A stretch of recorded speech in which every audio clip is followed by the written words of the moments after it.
kepalanya telah terputus. Hello, what's up buddy? Okay, Assalamualaikum dan selamat malam. So, hari ini kita akan mengupas tentang sumpahan-sumpahan yang telah berlaku dekat dalam filem antarabangsa. Adakah anda percaya dengan konsep sumpahan? So, mungkin ramai di antara kamu yang tidak mempercayai dan menganggap ini semua adalah perkara yang tahyul. So, perbicaraan di malam hari ini kita akan mengetengahkan beberapa filem-filem antarabangsa ataupun filem-filem yang seram yang menceritakan tentang sumpahan yang berlaku semasa dan selepas sesi penggambaran berlaku. Adakah itu satu sumpahan atau hanya sekadar kebetulan? Semuanya akan terbongkar selepas ini. So, okay guys, tanpa membuang masa ataupun basa-basi, kita direct terus masuk. Okay, ini filem yang pertama, The Omen, di mana filem ini telah diterbitkan pada tahun 1976 yang dianggap sebagai filem paling berhantu ketika itu. Hello, Damien. I'm here to protect you.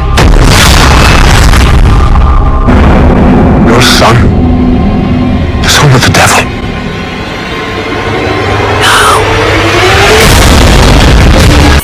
Mungkin kebanyakan kamu dekat luar ini belum lahir lagi, tapi filem yang paling ditakuti, di mana dikatakan dianggap sebagai filem dengan sumpahan paling dahsyat sepanjang zaman. So, The Omen ini menceritakan bagaimana seorang lelaki telah mengambil anak angkat tanpa mengetahui budak ini sebenarnya merupakan kelahiran semula Antikris. Your son? The son of the devil? Antikris ni atau disimbolikkan sebagai Dajjal. So, dekat dalam pembikinan filem ini telah banyak wujudnya perkara-perkara mistik yang telah berlaku, di mana sehingga menyebabkan penerbitnya sendiri mendakwa bahawa syaitan telah menghukum mereka kerana menghasilkan filem ini. There was strange things happening. It was an aura of not being welcomed. I mean, the devil was I really sincerely believe that the devil didn't want the picture to be made. So, antara beberapa misteri ataupun sumpahan yang kita boleh ketengahkan agar kita dapat berfikir ini sama ada ini adalah sumpahan ataupun hanya sekadar kebetulan. Yang pertama, kita melihat daripada segi sumpahan, sama ada dia sumpahan atau kebetulan, dari segi kemalangan maut yang sama berlaku dekat dalam babak filem ini. John Richardson was on a bridge too far in Belgium. He was our special effects man. He had a beautiful girlfriend. He was driving and had a head-on accident and beheaded his girl. And John is the one that he invented the beheading of our picture, and so his girl was beheaded, and then he woke up and he saw Liège, 66.6 kilometers. That was frightening. John Richard merupakan pencetus kepada idea terhasilnya kisah seram The Omen. Setelah cerita The Omen ini selesai, beliau telah mendapat lagi satu offer di bawah filem yang bertajuk A Bridge Too Far yang membuat penggambaran di Belanda. So, semasa penggambaran dekat Belanda inilah berlakunya misteri pelik. Dan pada suatu malam, Richard ini konon dikatakan tengah sedang memandu keretanya di sebuah jalan yang agak sunyi, dan bersama isterinya seorang lagi pengukir seni arca, iaitu Liz Moray. Malamnya, dalam on the way mereka untuk menuju ke tempat destinasi yang mereka tujui, mereka telah berdepan dengan satu aksiden di mana kereta mereka telah crash dengan kereta yang menghalang ke arah mereka. Aksiden ini, Liz Moray dikatakan telah meninggal dunia, kepalanya telah terputus. Oh shit, bulu roma aku naik sini. Dan Richard secara terkejut kerana kejadian itu sebiji berlaku dekat dalam scene The Omen itu yang beliau ciptakan. Dan menurut Richard lagi, sejurus sebelum berlakunya kemalangan on the way mereka untuk menuju ke satu tempat itu, beliau telah ternampak satu signboard di mana signboard itu telah tertulis Omen, merupakan salah satu bandar berada dekat Belanda ketika itu, di mana The Omen lepas tu ada jarak 66.6 km. Woke up and he saw Liège, 66.6 kilometers. 6.6 kilometer ini merupakan nombor yang digunakan dekat dalam filem The Omen. So guys, apakah yang dimaksudkan dengan 666? Apakah number misteri ini sebenarnya? Okay, 666 ataupun 6666 ini digunakan dekat dalam filem ini untuk menceritakan bagaimana nombor ini digunakan sebagai devil's number ataupun nombor syaitan, lebih kurang macam tu, nombor syaitan. Dan ada juga yang mengatakan ini merupakan mark of the beast. So berdasarkan the book of Revelation, seperti buku ini, so dekat dalam buku ini, di mana dekat dalam buku ini ada menerangkan secara terperinci apakah yang dimaksudkan di sebalik number 666 ini, di mana di buku ini telah menjelaskan secara terperinci mengatakan bahawa number ini merupakan the mark of the beast with 7 head and 10 horns that come out from the sea. Dikatakan bahawa nombor ini merupakan the mark of the beast. Dikatakan mempunyai 7 kepala dan 10 tanduk, di mana makhluk ini dikatakan keluar daripada laut yang dalam. Secara kesimpulannya, kita buat conclusion bahawa ini merupakan nombor Dajjal yang dikaitkan dengan makhluk ataupun beast. So guys, terang lagi bersulu sama ada ini adalah satu sumpahan ataupun secara kebetulan. So kita beralih kepada poin yang seterusnya. So ada dalam satu sini guys, dorang memerlukan rakaman daripada udara tau. Ordered an airplane, a Hawker Siddeley. We had no money. We were going to shoot with it on the ground at this small airport. We got a call from the people and said, listen, we have a full charter that day that if you let us charter out, we'll give you the plane for practically nothing. Well, sure, go ahead and use it. That day they used it. And they took off. The plane hit a flock of birds. The engines quit. They lost airspeed, crashed on to the end of the runway, went down into the street, hit a car and killed everybody in the car. In the car were the wife and 2 children of the pilot. True story. Every newspaper has it and everything else. The Omen.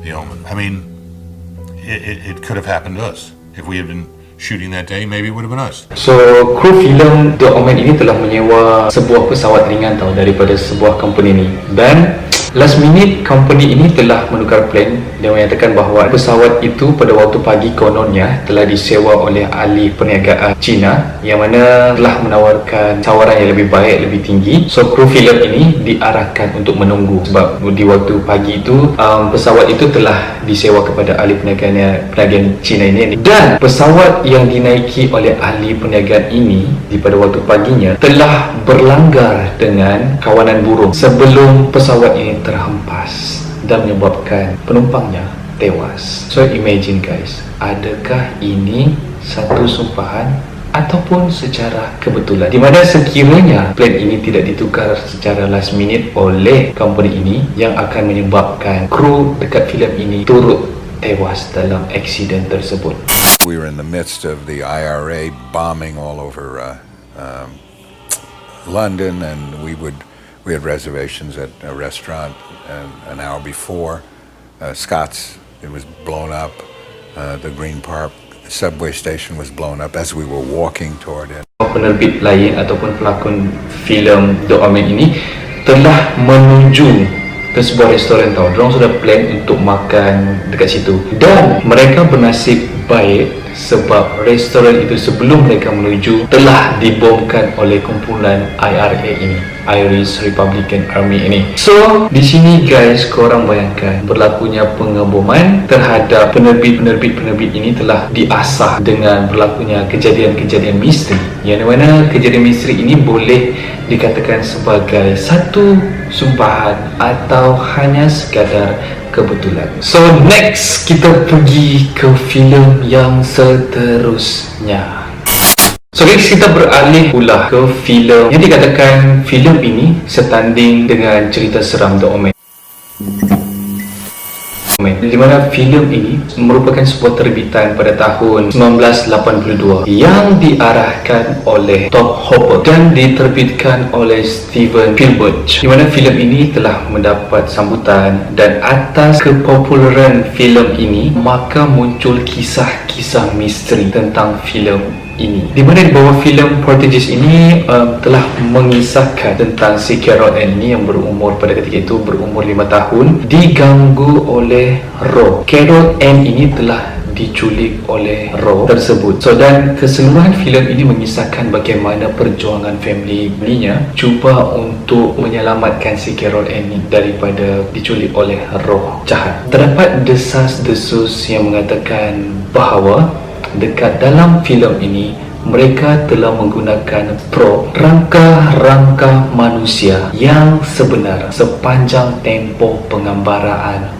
Polistigis ini. Yang menyebabkan ada yang mengatakan konspirasi yang mengatakan bahawa roh rangka-rangka ini marah dengan tindakan mereka, di mana dakwaan ini telah disiarkan True Story episode The Curse Portuguese. Dekat dalam ni, kalau korang nampak dekat sini, dia menceritakan secara mendalam bagaimana mereka telah membuat satu kenyataan yang mengatakan bahawa mereka telah mengatakan bahawa rangka-rangka sebagai prop yang digunakan dekat dalam sesi penggambaran ini adalah benar. Setelah itu mereka mengakui kesilapan besar mereka.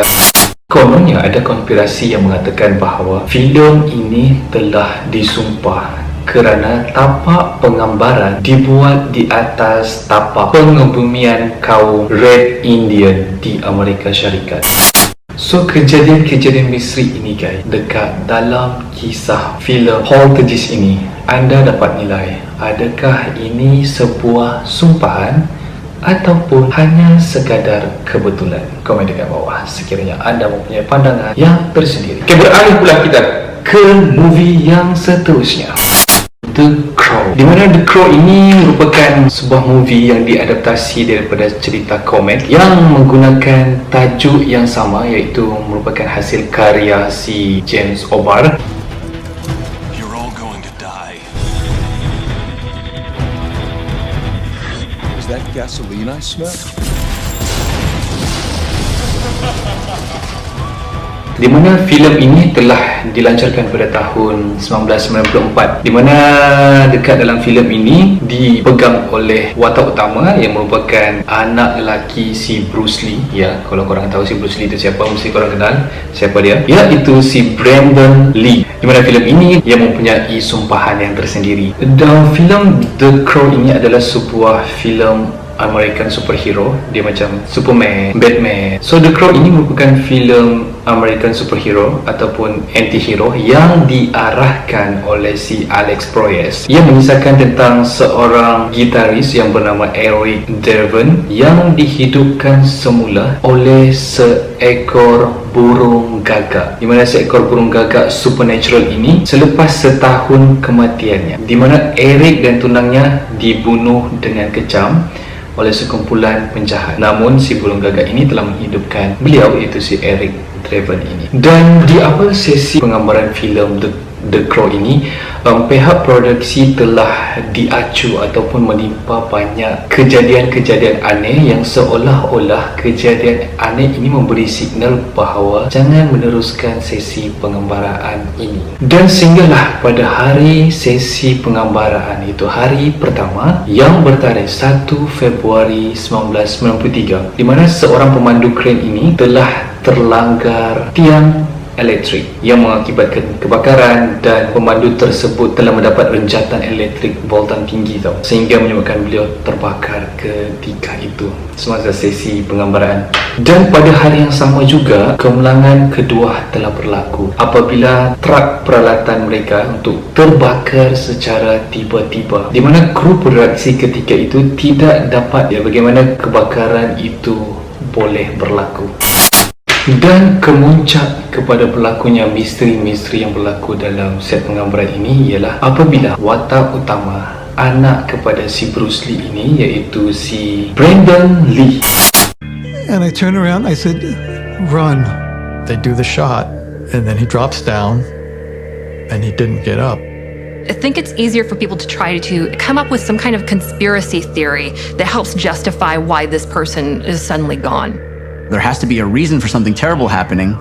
Sebenarnya dia telah diatur bahawa pistol itu sebenarnya kosong, tetapi secara accidentally telah diisi peluru dekat dalam pistol tersebut. Sampailah sesi penggambaran tersebut, si watak yang bernama si fanboy ini yang dilakukan oleh Michelle Maces cuba untuk menembak ke arah si Brandon Lee, tetapi terkejut dengan tembakan tersebut, di mana tembakan itu sebenarnya ada peluru dekat dalam pistol yang menyebabkan si Brandon Lee mati dekat dalam set penggambaran tersebut.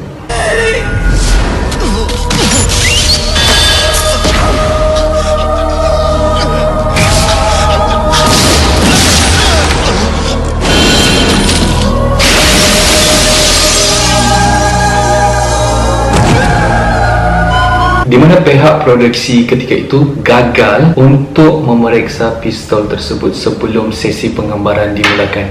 Itu merupakan kesilapan besar set produksi ketika itu, di mana ketika itu pihak produksi terpaksa meneruskan sesi penggambaran filem The Crow itu, yang mana sesi penggambaran itu berbaki hanya 8 hari saja, yang akhirnya filem ini dilabelkan sebagai the most cursed film dalam sejarah perfilman Hollywood. So guys, adakah ini merupakan sumpahan ataupun sekadar kebetulan? Okay guys, so itu sajalah kisah-kisah ataupun filem-filem yang saya angkat dan kita nilai bersama, iaitu filem, kita ada filem The Omen, Poltergeist, Exorcist, The Crow. So melalui filem-filem ini anda dapat menilai sendiri bagaimana kejadian-kejadian aneh atau kejadian-kejadian misteri yang berlaku semasa set penggambaran maupun selepas set penggambaran berlakunya perkara-perkara dahsyat, khususnya secara spesifiknya berlakunya pembunuhan, kematian semasa sesi penggambaran ataupun selepas kematian itu berlakunya kejadian-kejadian aneh. So kejadian-kejadian aneh inilah yang dianggapkan sebagai di bawah konsep sumpahan atas roh-roh yang tidak menyukai sesi penggambaran tersebut. Sebenarnya banyak lagi filem-filem yang kita boleh ketengahkan tersebut juga banyak berlakunya sumpahan-sumpahan yang berlaku semasa sesi penggambaran, tetapi kali ini lebih berkonsepkan filem-filem seram. So hasil daripada kisah-kisah ini, secara kesimpulannya kita boleh membuat satu kesimpulan bahawa berdasarkan kepercayaan kita iaitu Islam, sepatutnya sebelum sesi penggambaran kita perlu melakukan ritual keagamaan mengikut agama masing-masing, khususnya kepada perfilman yang bergenre seram ini. So sampai situ saja guys, kisah seram yang membuatkan kita tertanya-tanya, adakah kisah seram ini ataupun filem-filem yang dihasilkan ini hasil daripada sumpahan-sumpahan terhadap filem tersebut ataupun ia hanya secara kebetulan. Okay guys, sampai sini saja cerita kita. Jumpa lagi di konten yang seterusnya. Assalamualaikum, bye bye.